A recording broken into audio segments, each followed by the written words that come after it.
Nous venons de présenter le module maths où est défini un certain nombre de fonctions et de constantes mathématiques. Présentons maintenant un module beaucoup plus artistique que Python fournit avec le module Turtle. Turtle nous permet très facilement de dessiner des figures. C'est par exemple avec Turtle que nous avons dessiné le logo Python au début de ce cours. Nous allons également utiliser Turtle dans le cadre du projet d'art géométrique que nous vous proposons plus tard dans le cours. Alors, pour voir comment fonctionne Turtle, mettons-nous à nouveau dans une console interactive PyCharm.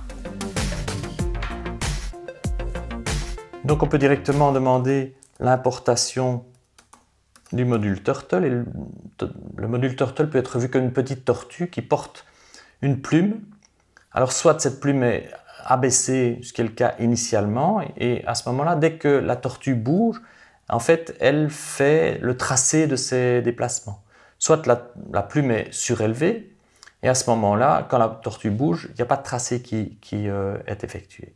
Et donc je peux demander directement dans le module Turtle d'utiliser le verbe forward qui demande d'avancer la tortue de 100 positions. Et donc ce qui va se passer, c'est que il y a une petite fenêtre graphique qui s'ouvre et qui déplace la tortue. Alors initialement, elle est orientée vers la droite et donc qui se déplace de 100 positions vers la droite.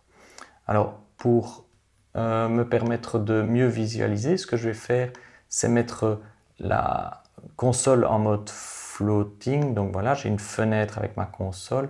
Ici, je vais diminuer cette fenêtre. Ça va me permettre de visualiser la fenêtre graphique ici. Et donc, autre chose que je peux faire, c'est demander à ma tortue de tourner vers la gauche de par exemple 90 degrés. Je pourrais aussi tourner vers la droite. Alors ici, il y a un message d'erreur. On peut simplement Turtle et Python plutôt qui, avec PyCharm, me dit mais c'est quand même bizarre, vous avez fait une instruction et il a fallu vraiment beaucoup de secondes avant de faire l'instruction suivante, est-ce qu'il n'y a pas un problème? Donc on peut ignorer ce message d'erreur. Et donc je peux, avec ma petite flèche vers le haut, réexécuter forward. Ici, comme la tortue a tourné d'un quart de tour, eh bien elle va monter. Je peux lui demander de nouveau tourner à gauche de 90 degrés et ainsi de suite. J'avance, je tourne, j'avance et je tourne. On est revenu au point de départ en position initiale et j'ai dessiné mon carré. Alors je peux également demander à la tortue donc, de relever sa plume grâce à l'ordre up. Et donc je peux après dire ce que je voudrais, c'est aller par exemple en moins 150, moins 150. Voilà. Alors voilà, il déplace la tortue au point correspondant.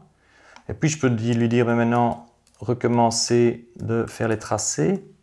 Donc mettez votre plume vers le bas. Et puis avec ma petite flèche, je demande tout compte fait de rester en moins 150 au niveau des ordonnées, mais d'aller en 150. Et donc la tortue, hop, elle avance. Et puis je peux lui dire, mais tout compte fait, maintenant je voudrais que vous alliez en 150 en X et en Y.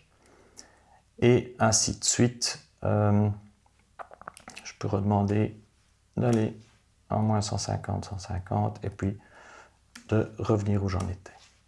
Alors ce que je peux aussi faire, c'est demander que la tortue change de couleur.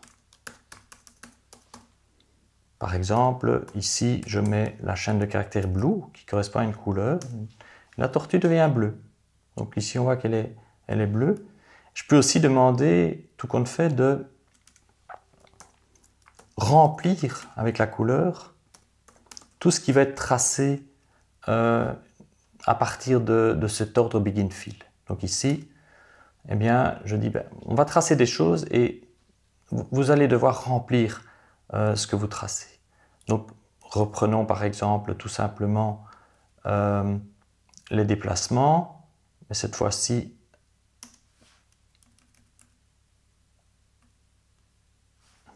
voilà, voilà, et on revient.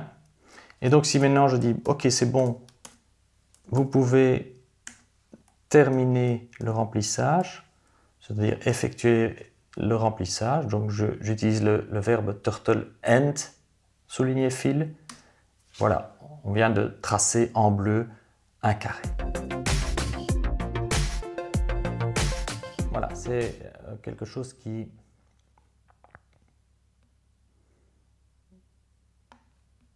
est intéressant. Alors, ce que je voudrais faire, c'est sortir de ma session interactive. Donc ici, je clôture.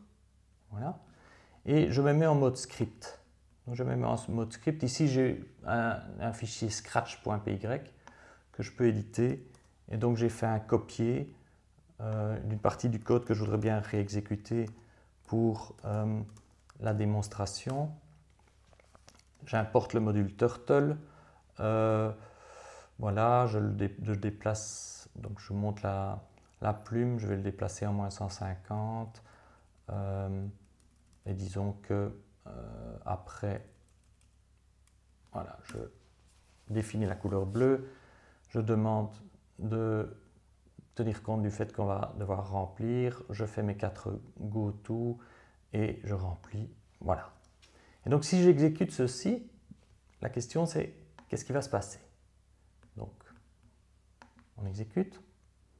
Effectivement, l'exécution se passe, mais pas de chance, quand tout est terminé, eh bien, comme le script se termine, il ferme gentiment la fenêtre graphique et on ne voit plus rien. Donc, une chose qu'on peut faire, c'est d'ajouter une instruction pour dire, bon, attendez que l'utilisateur lui-même clique sur le bouton de fermeture de la fenêtre graphique, soit avec turtle done. Autre possibilité, c'est avec turtle main loop.